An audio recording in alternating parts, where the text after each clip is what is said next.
Hey, I'm Guy Powell, and welcome to the next episode of the Backstory on Marketing and AI. If you haven't already done so, please go to ProRelevant.com and sign up for all of these episodes and podcasts.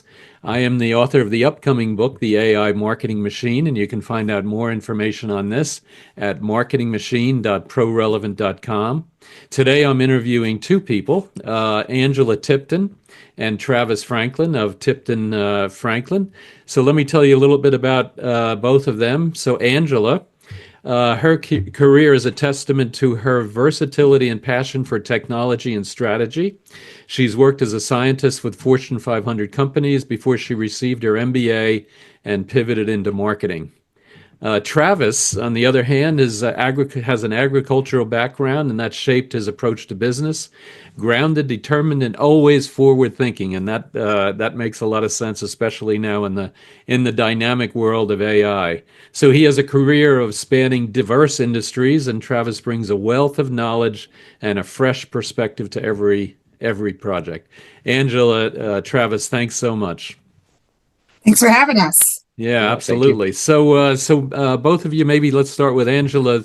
So what's your backstory on AI and marketing? Yeah, so a little bit about my background.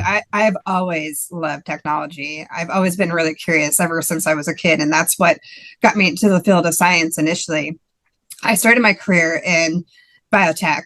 I started after I graduated and got my degree in biology, I started working as a molecular biologist and worked for a few years in the field in the sciences, really loved the work I was doing, but I really found that there was a bit of a disconnect for science when it came to communication. I don't know how familiar you are with the controversy that was Monsanto, but that was one of the big names, at least at the time.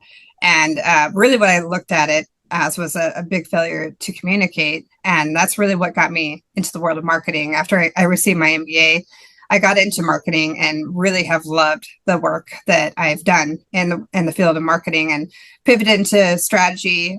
So I focus a lot of the work I do on marketing strategy, which of course these days incorporates a lot of AI. AI is a game changer when it comes to the work we're doing, and it really can set businesses apart with what they're able to do with it. And it's fascinating. I'm excited to be in this day and age where we get to really embrace it and use it to help businesses stand out from the competition. Yeah, absolutely. It certainly can, and hopefully will. So Travis, how about you? What's your backstory? Yeah, very similar to Angela. I've always been really interested in technology. Yeah, I grew up on a farm in Colorado, a family farm. We were the third or fourth generation, depending on how you count those generations, and was really interested in computers at that time, even as a young age. I mean, I started off coding on a Commodore 64 and an Apple IIe. And then as I got older, I got out of the computer side a little bit and into the marketing component, and worked, as you said in the intro, quite a few different industries, and finally was able to pivot back into the technology side. But there's been so much change that I kind of lost some of that edge on like the coding. So really focused on like the getting stuff done in marketing, and especially over the last 10 years was able to transition more and more into like that strategic role, which was like that's where my passion is. And over the last few years, as AI has gotten from, we didn't really know much about what was gonna come out of like OpenAI's release to where it's at even just today. It's been fascinating, and I recognize that it is truly a game changer for everything, from marketing strategy, from the way that we get things done, the way we structure and hire for our teams. And so I was like, this really is the direction I want to take my career, and really pivoted into that AI piece of it. Yeah, same here. I mean, AI, man, once it came on, it was like, how can I learn more about this and apply it? And and that kind of brings up, where AI fits into, marketing in general. Is AI, more strategic, or is it more tactical, or is it both? Is the implementation of AI just in and of itself a strategic change? And I don't know, any thoughts on that? Travis, let's start with you this time. That's a really good question. It definitely factors into both, right? From a strategic perspective, it gives you a quick way to analyze other competitors that are in your market. It gives you, I mean, I don't know the right terminology, but terabytes and terabytes of information that has been scraped by these different AIs, and they're pulling strategies from companies that are Fortune 100s to even some of the smaller companies that are out there. So that breadth of information gives us all a lot more opportunity to understand and tweak what our own strategies are going to be from an implementation perspective, especially with the more agentic AI trends right now. I can have an entire implementation team that is AI based, and so they're going in there, they're able to scrape my leads, they can write copy, they can write code, they can do so many things that then frees up my time to be able to look at that strategic side, right? So as clients come in and they're struggling with a certain situation, we can get to a spot where there's not we don't have to dedicate so many resources to figuring out the nuances of what they're doing. We can do a quick analysis with Perplexity or even ChatGPT's new deep research, understand that industry, understand that company really well, and then personally, based off of the experience that Ange and I have, really develop a personal, customized approach to whatever their strategy and challenges are going to be. Yeah, absolutely. Makes a lot of sense. How about you, Angela? Yeah, I would agree that it's both strategic and tactical, although I would argue that right now I think it's much better on the tactical front. And the reason why I say that is because your outputs are only as good as your inputs, right? You still have to be thinking through what is the output I'm trying to get, what are the prompts I'm going to use, and that to me is being a lot more strategic. You really have to be thoughtful about that. You can give an AI a prompt, and depending on what you get out of that output will entirely depend on what you put into that prompt, right? So you definitely have to be thoughtful about what you're putting in there. You can put in garbage if you want, but you're going to garbage in, garbage out is kind of the concept, right? So yes, it can be both, but right now I'd say that AI is growing beyond its infancy, right? It's grown so quickly in such a short amount of time, but it's still so reliant on us to have good prompts. I think we'll get to a point in time where it's going to continue to get better and better. And we don't have to be as strategic as we have to be now, but we're still not quite there. We're working up to that. And I think that will continue to improve. But for the purposes of what I use AI for today, it's definitely much more on the tactical front. It still requires us to be strategic and thoughtful about the prompts that we're giving the AI the tools that we're using. Yeah, absolutely. And I think the strategic side is coming, and it seems to be a lot of the bigger, more research based, very strategic, highly competitive, consumer packaged goods companies with the enormous budgets and multi brands where they can learn from one brand and then or one category and filter that across, so to speak, all of the other brands and categories that they have. But anyway, let's talk a little bit about some of the latest AI tools, whether it's content writing or image creation, and maybe some of the automation that you touched on also in terms of email and email creation. Let's talk about that. Maybe Travis, sorry, we'll have you start again, and we'll come back to you, Angela. So great question. I really think that the tools have advanced so much, over the last couple of years. I really enjoy Google's Gemini platform right now for almost all of the work that I've been doing. Earlier, I was really heavy into the ChatGPT model. I felt like it was, able to do a lot more and give me really good information. Over the last week or two, I think even Google's Gemini seems to have advanced so much more.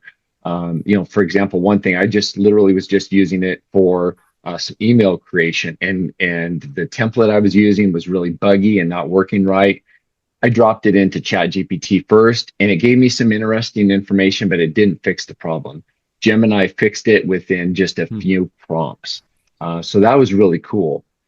The way that it is now integrating in some of the automation platforms as well is amazing, right? So whether like personally, what I'll go in there and do is I'll assign I've built kind of like a custom agent to go in and analyze what some of my prospects in like the outreach I'm doing are interested in. So I can give it a list of, let's say, 15 companies and say, hey, find some of the decision makers and some of the influence, kind of like decision influencers, and help me create really customized information to them, not just emails. Because I think, especially as to kind of sidebar for a minute, I think that as everybody's using AI on their emails, we're getting more and more, and it's almost overloading us. So what I like to do is I like to use it as creating some video scripts, so that I can use some video conversations. I think that's just a little bit different. But then I can also still have the emails to back up or follow. It's really helpful for creating outlines for content, whether it's blogs, whether it's ebooks, etc.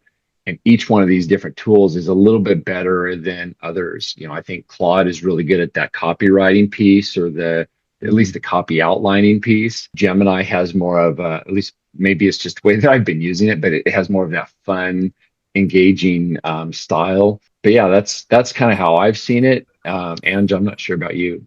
Gemini is definitely one of my favorites for a lot of the same reasons that Travis mentioned. So I won't repeat them, but I will say that Gemini I use on at least a weekly basis, if not sometimes a daily basis. I use it all the time. And so far in all of the other tools that I've used, it really doesn't compare to some of the other ones. And what I mean by that is it puts together much more comprehensive pieces that, well, I wouldn't say that you want to copy and paste. You can in a lot of ways with that, more so than you can with some of the other tools. It really does give you a really nice, well-written piece of copy if, for instance, you're trying to have it write a blog post for you. And in fact, it does a great job of, I have a lot of fun playing around with it and having it write in certain styles for me. And sometimes I'll even have it write theme pieces like, hey, I want a St. Patrick's Day theme piece, or I want a Christmas theme piece. It does a really great job of doing that. And it really does streamline a lot of the work that you're doing with that. So that's one of my favorites. A new one that I've recently been using is Hype AI. That is one that is really designed for marketing professionals. There are so many different pieces that you can use with that. They have, and they're launching new tools all of the time. But just a few examples of some things that you can do is you can put together a competitor report, for instance, and it will actually generate a presentation for you.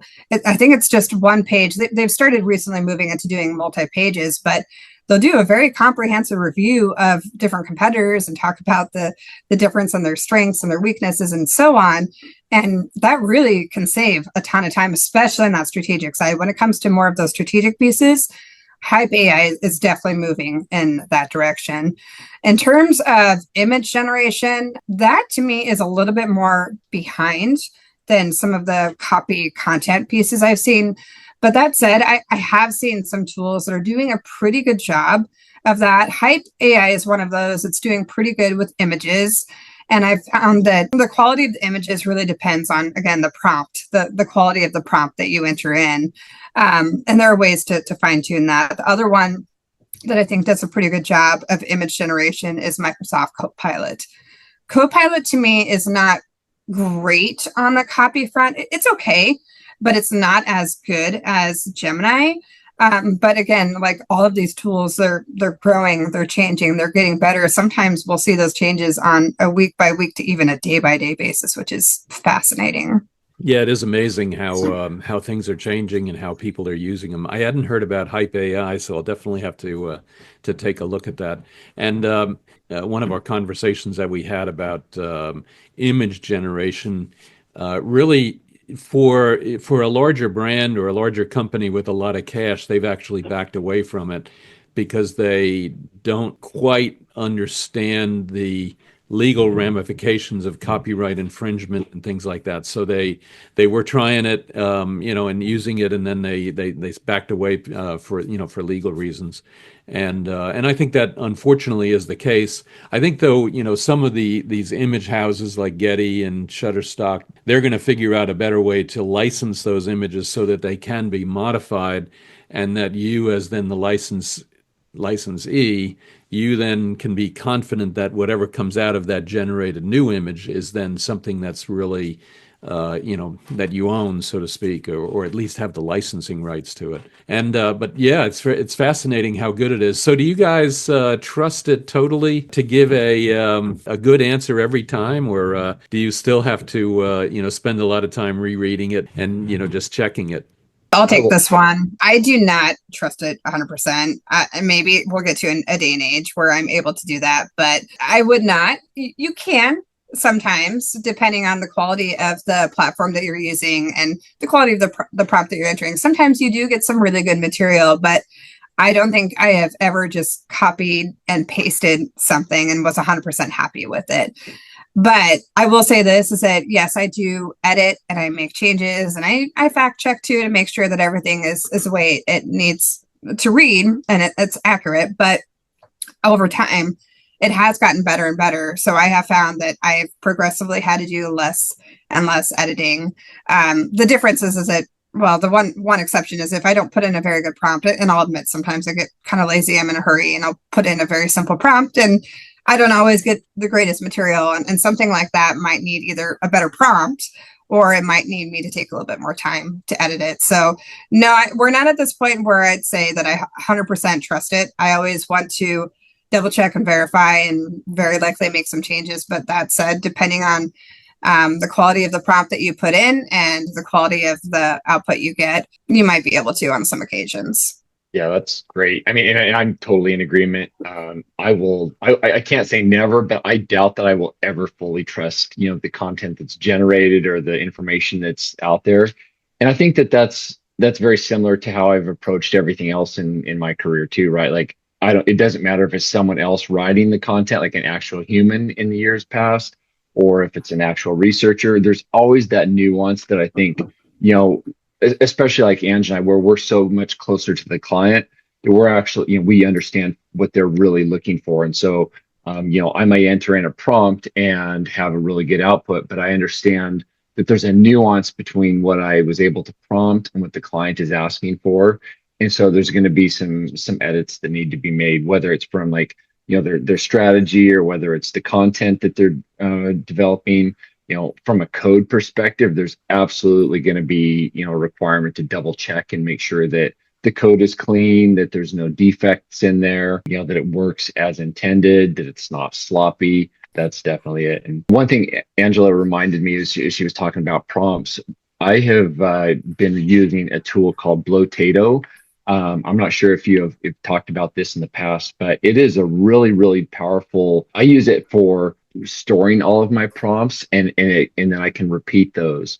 But it was developed by Sabrina Romanov, who's an incredible AI influencer that I'm following, and her tool really makes it easy. So I can replicate the prompt for certain things. So if I'm looking to write video drafts, or if I'm looking to create blog posts, or even LinkedIn stories, I can use her tool to replicate the prompt I've been using, but then also give it sources to reference so that it's not always me going in and copying and pasting the same thing again and again. Yeah, absolutely. Well, you guys are using some really good stuff. I've heard of Blotato, but now that I've heard it twice, I'll definitely look it up. One of the things that people are using, AI for is to write emails and in kind of a mass way. And that kind of streamlines, your marketing. It certainly saves time, but it also adds incredible personalization. But on the other hand, you can get things wrong, or I take that back. AI will get things wrong, and I think that's one of the challenges is if you want to get into like hyper personalization and use AI for it, how do you read all of those things that come out of it to make sure that they're correct?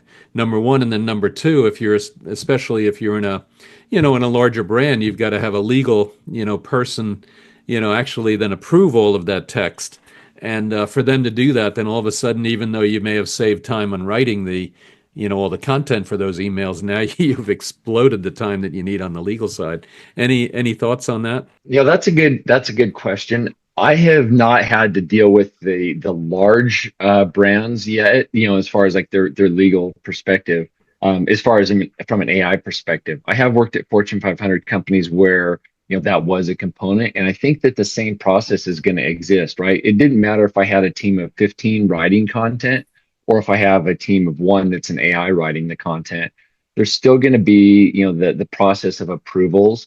When it's AI generated, I think that we're going to need to develop stronger processes on how that gets handled, on how the approval process goes, so that your prompt is maybe pre-written and pre-approved, and then you kind of have a feel for where it's going to go when it's generating that content.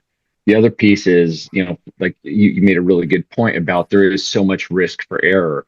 And what I like to do is I like to start really small, on a small scale, right? Like, so have it, run it on a few demos and maybe only target, 15 or 20 individuals and see how it performs, and then make modifications and slowly expand so that, as you get to the more, larger scale kind of customization, personalization, you're pretty confident from the start. I think that, just like back in the days where we were doing mail merges with Word and Excel, you're still going to run a risk that there's going to be a problem. And you need to come to kind of an understanding as a company what risk you're willing to take. I think I shared earlier that, I got an email that had been very clearly written and developed by AI, and most of it was okay, but part of it was wrong, and it pulled the wrong, information. I don't know if that was just a bad prompt, if that was a bad merge, but that is a risk that company decided they were okay, having.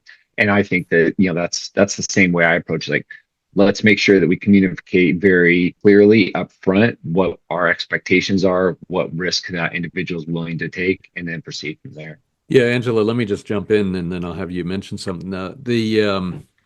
One thing I've always been considering is, could you use, let's say you use ChatGPT to do your email generation in a hyper-personalized way, and then you use, I don't know, like Copilot or Gemini or maybe even Hype AI to check it, so to speak, so that it's, reasonably, so that you reduce the probability that there's an error in there, because it could then flag, at least the ones that are questionable. And then you could either, as a human, you could go back and then verify that they're right or wrong, as opposed to just, taking what you get out of whatever the engine is you're using and then just, putting it out under your email. You wonder if there's, some opportunities to start mixing and matching some of these to find some of those errors. Sorry to jump in there, Angela. I'll let you have at it then. No, I think that's a good point. And I think that absolutely you can use different AI engines to check against each other. But I think the area here is where I get cautious is that at a certain point you have to have human checker, right? I think that you only can trust the AI, at least at the point that they're at so far. And well, yes, I agree that you can check them. That'll help increase your odds of a better piece of copy, for instance. The other thing I was going to add too is that you can reduce the amount of personalization that you're doing, right? You can have some personalization in there. In fact, there are a lot of tools today that you don't even need to use AI that will allow you to personalize emails.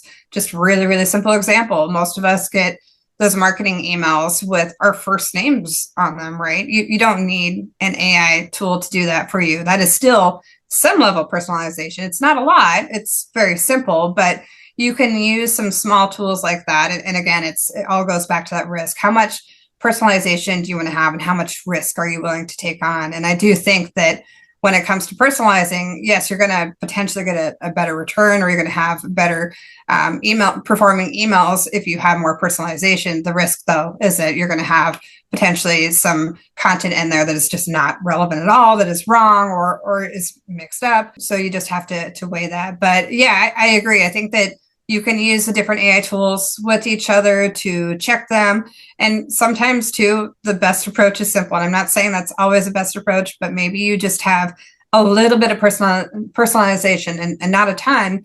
And then you just build up that complexity from there. You test that out, see how well that's working, and then add on to the level of personalization and see how it goes from there. One thing I was going to add to that, and the conversation made me think about, is you can also build agents and assign them different responsibilities, right? So I've been using a tool, it's called Stack AI, But what it does is it lets me build out multiple agents with different roles, and it runs this process. So at the end of it, the content has been proofed and it's been reviewed for different answers. So for example, at the start, I have an input that says, hey, here's the topic I'm going to write about. Here's the kind of some of the parameters. And then it goes into different agents. And so each one of those agents, one will be based off of ChatGPT, another is on Perplexity. The ChatGPT one may be assigned a kind of a structure role. And it says, that agent runs in and says, okay, here's the outline of what, based off of your input, we should be writing about. That is at the same time also delivered to the Perplexity researcher, who is assigned the role as a data analyst, and they use, they research it very deep. They understand based off of my input what I'm looking for, and then that funnels into a new agent that takes the information from both of those and drafts maybe an outline of the content based off of what each of those agents provided it. It then delivers it to another agent that writes it, and it's been assigned maybe in Claude or Hype AI, like I can assign it to different AI tools. And then that goes to a further agent that would be like your editor, and like, hey, I'm fact checking. It's checking for copy errors, it's checking for factual information, and then it delivers a final result. That final result is emailed or sent to me for that human involved review, and saves me, hours of time that those agents are able to run automatically and in the background with, 24/7 basically. Yeah, and I think there's a mix in there as well. I mean, because I think if you're going to send out, if you've got, if you're a large, brand and you've got, I don't know, a couple 100,000, couple million in your loyalty base or in your customer base, and you want to send them something, but you want to be, as personalized as you can. I think there's kind of a middle ground in there. I think you can't, at least yet, not read a million emails, before they get sent out. It would be very difficult. Even if you were even able to use at least, maybe you could even use an AI to filter some of them, but still a million is a lot. I think, though, what happens is that, let's say that if you were really going to customize stuff based on the information that you have, it might also be that many of the customizations or personalizations rather are actually very similar, because people fall into segments. They have personas. So you could maybe get 80% of them covered with only, 20 or 100 or, 200 variants, as opposed to 800,000 variants. And so then those you could actually, reread them, make sure they're right. Let the lawyer, worry about those. And then that, as well, make sure that they're, compliant with whatever the regulations need to be. Then you have 200,000, maybe, the 80-20 rule. You have maybe 200,000 where you just don't try and be personalized. It's just too much. And so you could break the problem out into like an ABC analysis and figure out which ones could be marginally personalized and which ones you just don't personalize and you just standardize on them. So maybe there's some ways to to get around the the challenges on just the scale of that.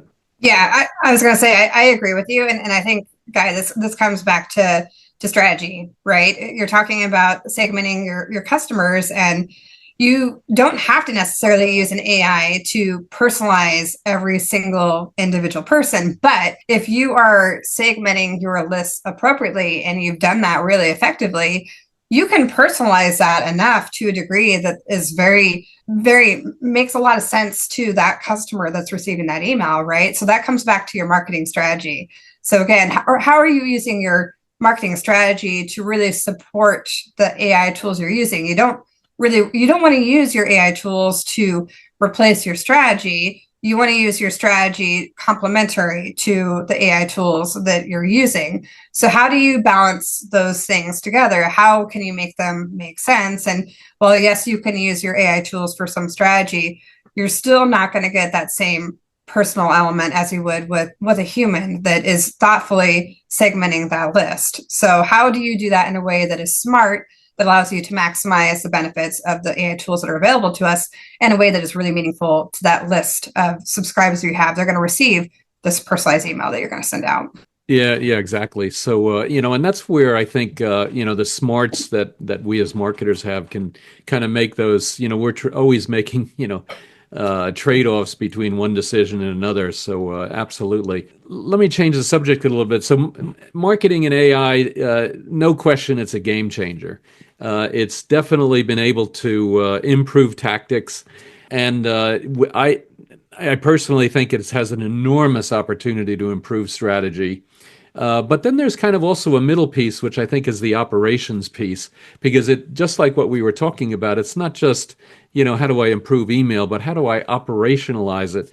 And I think using AI to improve operations is a strategic advantage over a company that doesn't.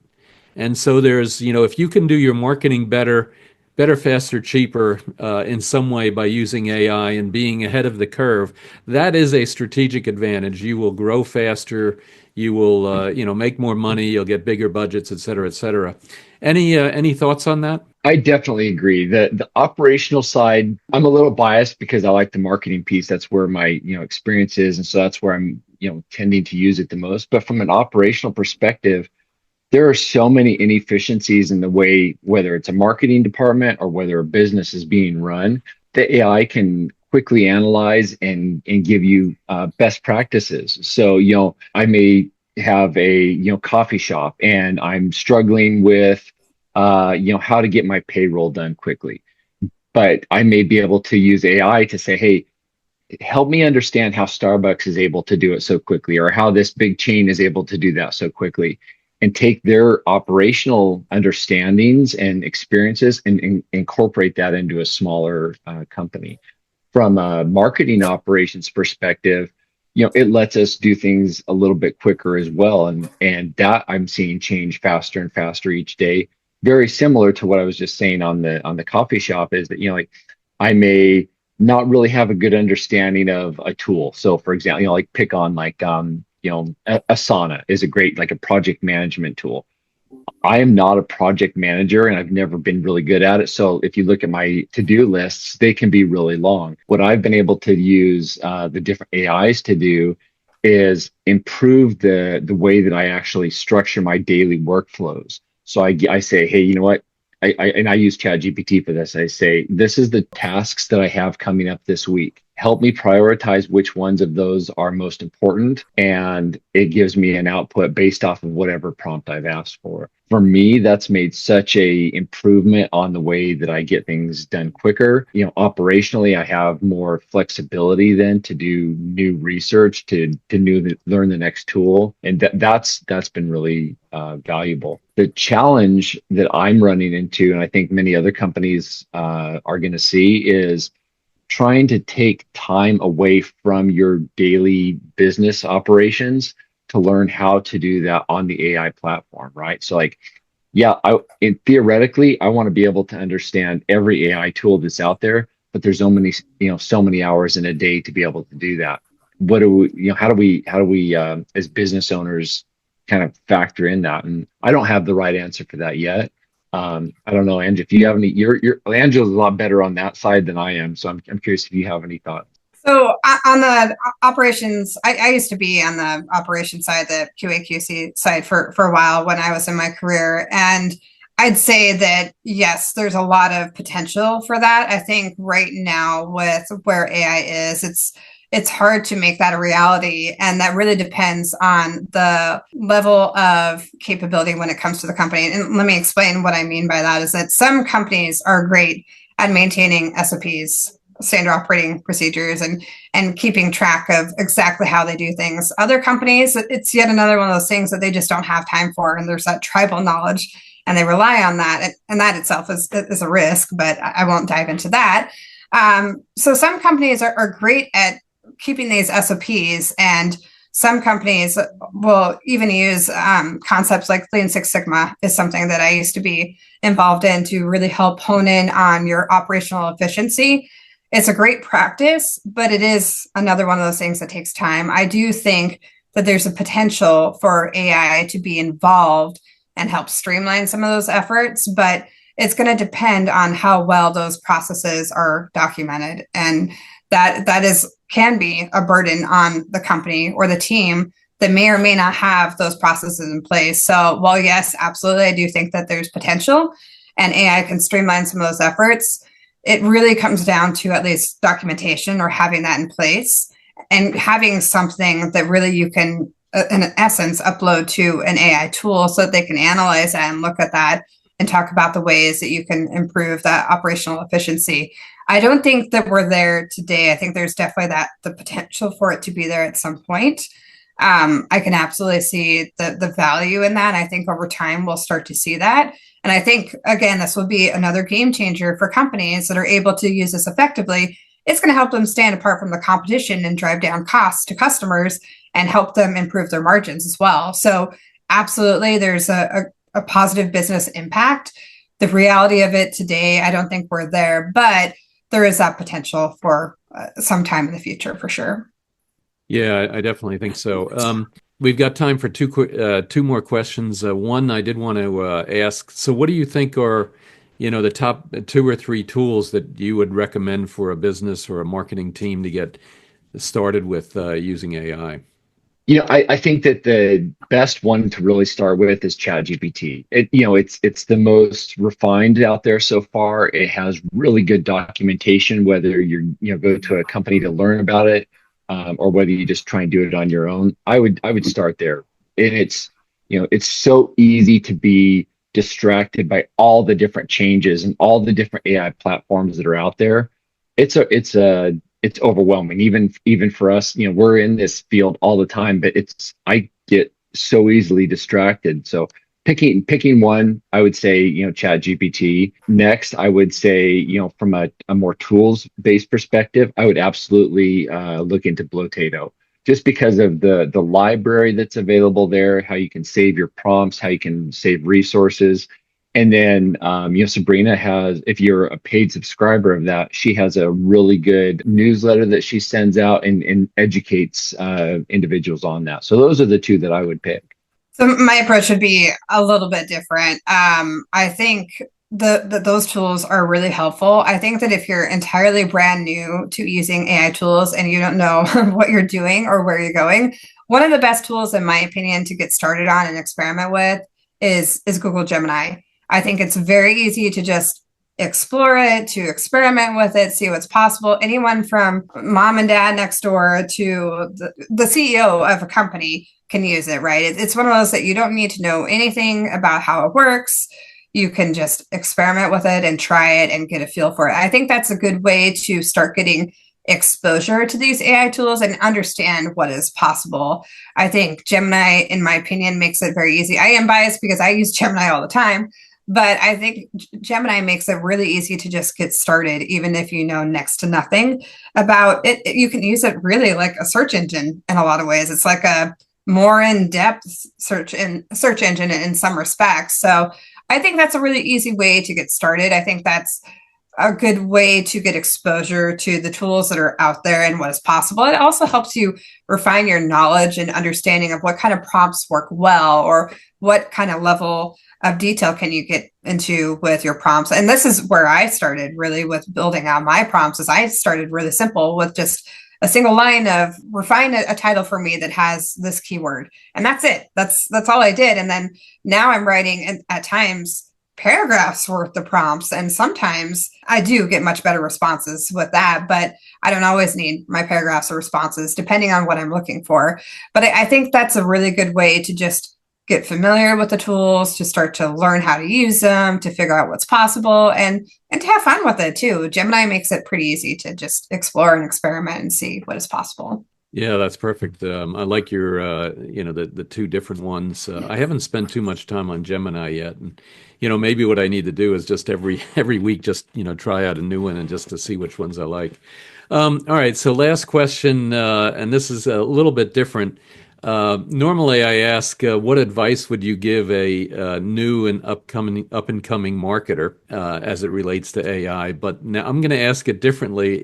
What kind of advice would you give an up and coming marketer to help them to manage their relationship with their boss?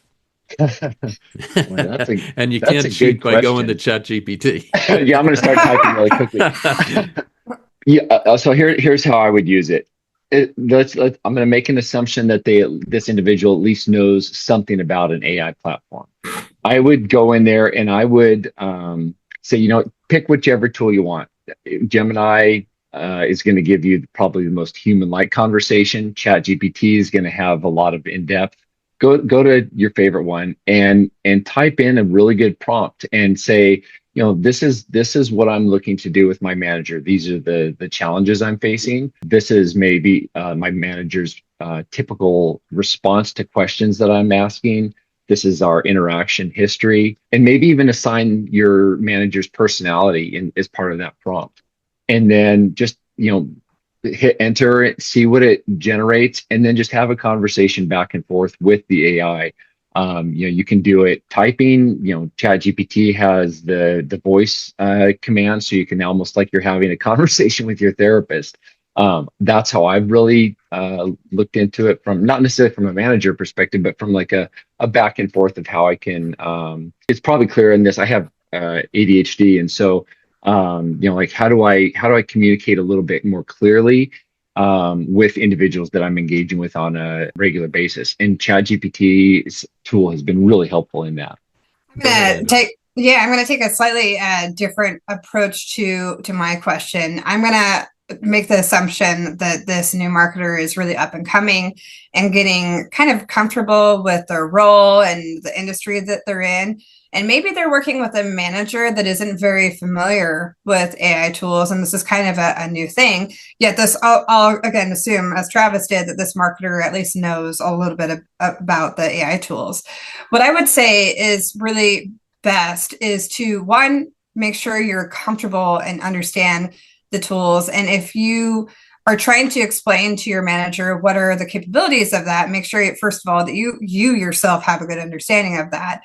And also have open communication with your manager and talk about what is possible with that. Because that's a thing that I've observed when people are less familiar with the AI tools that are out there, what is possible with it. Usually it comes with a dose of some skepticism of, well, I don't need that. The work I'm doing is working just fine. And I respect that. Everyone has the right to work the way that they feel like is best for them. But I do think that AI tools can really help us stand out from the competition. It can help us stand out and work, and it can help us bring our businesses to a new level and so on. So I do think some of that ownership rests on us as marketers, including young marketers, to help explain the value of the tools that are available today. And it can simply come from a place, from the role of the manager, just not having the time or the experience with that. And there's nothing wrong with that either. But I think as a young marketer that's up and coming in the field, it's really important to understand what is possible for you. And I look at it as this, is that we really own our careers, we own our jobs, that it is on us to elevate that to some level, right? And we can really, the way you do that is by taking ownership of your role and helping others excel and do better. And you can do that with AI. Get really good at it, experiment with it, play with it, teach others how to use it, and share that openly with your manager, and be honest about the ways that you can use it to elevate your role and elevate your brand and do all these things better. And I think there's a lot more understanding that comes with that when you can explain it to someone in a way that's nice, but you have to own that yourself as a young marketer. Yeah. Yeah, I think you're right. I think that ownership of your career, so to speak, is critical. And I think coming out of college, a lot of kids don't realize that they own it, so to speak, and they're expecting it to kind of be given to them. And it's definitely a mind shift. Need to break.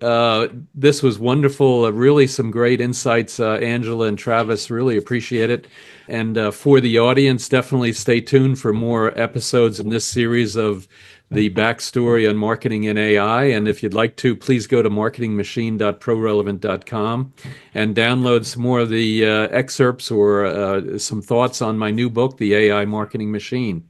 And of course, if you like this episode, please rate it with 5 stars. Angela and Travis, thank you so much. I really appreciate it. Thanks for having us, Guy.